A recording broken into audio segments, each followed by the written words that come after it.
Au nom du Père et du Fils et du Saint-Esprit. Amen.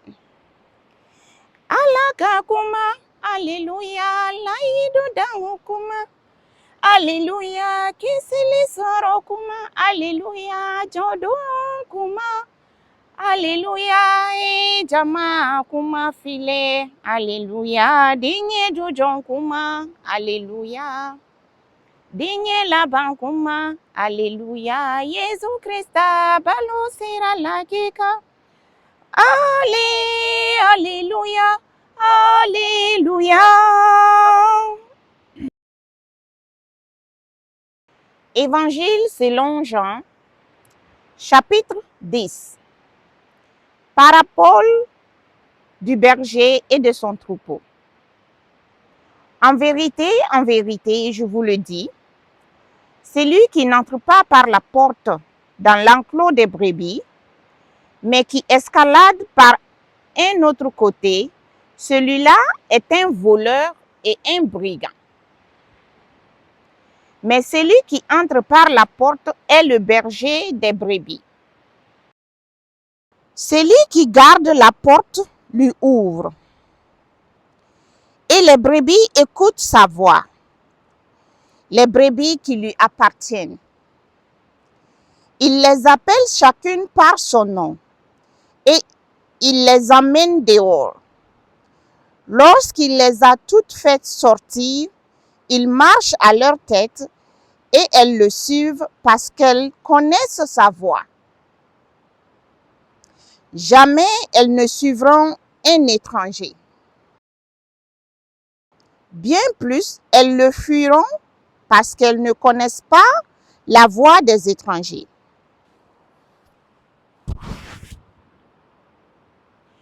Jésus leur dit cette parabole, mais ils ne comprirent pas la portée de ce qu'il disait. Le bon berger. Jésus reprit. En vérité, je vous le dis, je suis la porte des brebis. Tous ceux qui sont venus avant moi sont des voleurs et des brigands. Mais les brebis ne les ont pas écoutés. Je suis la porte. Si quelqu'un entre par moi, il sera sauvé. Il ira et viendra et trouvera de quoi se nourrir. Le voleur ne se présente que pour voler,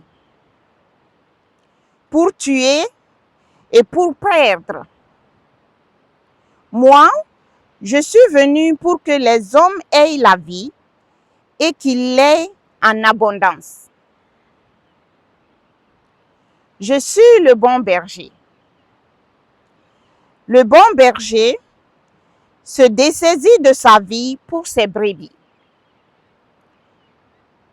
Le mercenaire qui n'est pas vraiment un berger et à qui les brebis n'appartiennent pas, voit-il venir le loup, il abandonne les brebis et prend la fuite. Et les loups s'en emparent et les dispersent. C'est qu'il est mercenaire et que peu lui importe les brebis. Je suis le bon berger. Je connais mes brebis et mes brebis me connaissent, comme mon Père me connaît, et que je connais mon Père. Et je me dessaisis de ma vie pour les brebis.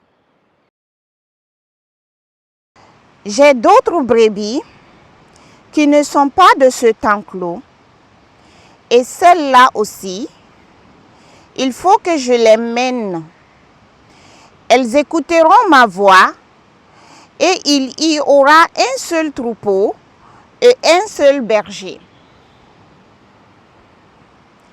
Le Père m'aime parce que je me dessaisis de ma vie pour la reprendre ensuite. Personne ne me l'enlève, mais je m'en dessaisis de moi-même. J'ai le pouvoir de m'en dessaisir et j'ai le pouvoir de la reprendre. Tel est le commandement que j'ai reçu de mon Père. » Ces paroles provoquèrent à nouveau la division parmi les Juifs. Beaucoup d'entre eux disaient: « Il est possédé. Il déraisonne. Pourquoi l'écouter? » Mais d'autres disaient: « Ce ne sont pas là propos de posséder. Un démon pourrait-il ouvrir les yeux d'un aveugle? » Jésus affirme son unité avec le Père. On célébrait alors à Jérusalem la fête de la dédicace. C'était l'hiver.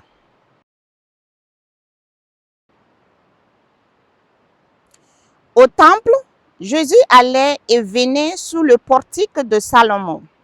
Les Juifs firent cercle autour de lui et lui dirent: « Jusqu'à quand vas-tu nous tenir en suspens?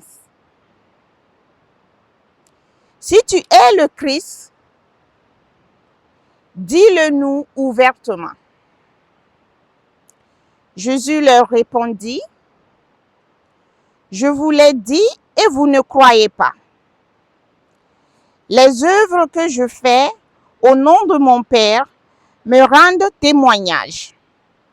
Mais vous ne me croyez pas, parce que vous n'êtes pas de mes brebis. Mes brebis écoutent ma voix, et je les connais, et elles viennent à ma suite. Et moi, je leur donne la vie éternelle.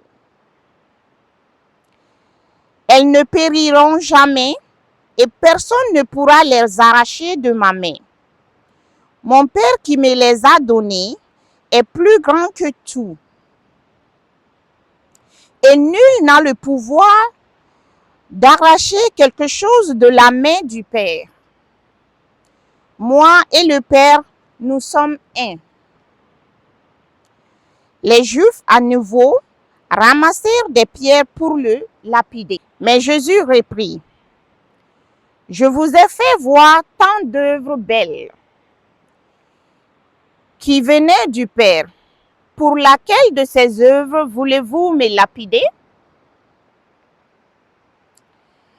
Les Juifs lui répondirent: « Ce n'est pas pour une belle œuvre que nous voulons te lapider, mais pour un blasphème.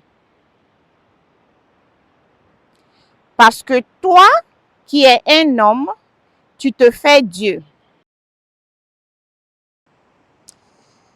Jésus leur répondit: « N'a-t-il pas été écrit dans votre loi: j'ai dit, vous êtes des dieux? Il arrive donc à la loi d'appeler Dieu ceux auxquels la parole de Dieu fut adressée. Or, nul ne peut abolir l'écriture. À celui que le Père a consacré et envoyé dans le monde, vous dites: tu blasphèmes.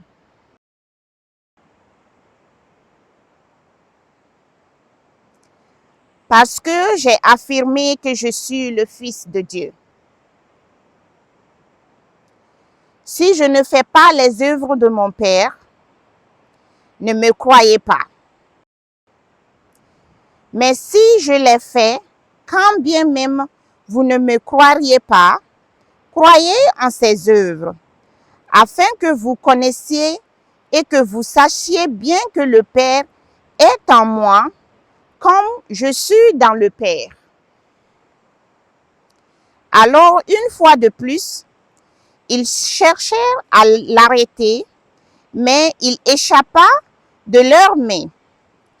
Jésus s'en retourna au-delà du Jourdain, à l'endroit où Jean avait commencé à baptiser. Et il y demeura. Beaucoup vinrent à lui et ils disaient, Jean, certes, n'a opéré aucun signe, mais tout ce qu'il a dit de cet homme était vrai. Et là, ils furent nombreux à croire en lui.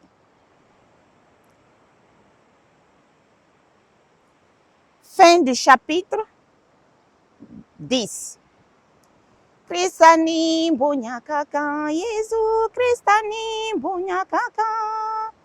Allah yeni mande Krista, Yesu ni bonyakaka. Merci pour votre écoute. Je vous donne rendez-vous pour le reste des chapitres de l'Évangile selon Jean. Au nom du Père et du Fils et du Saint-Esprit.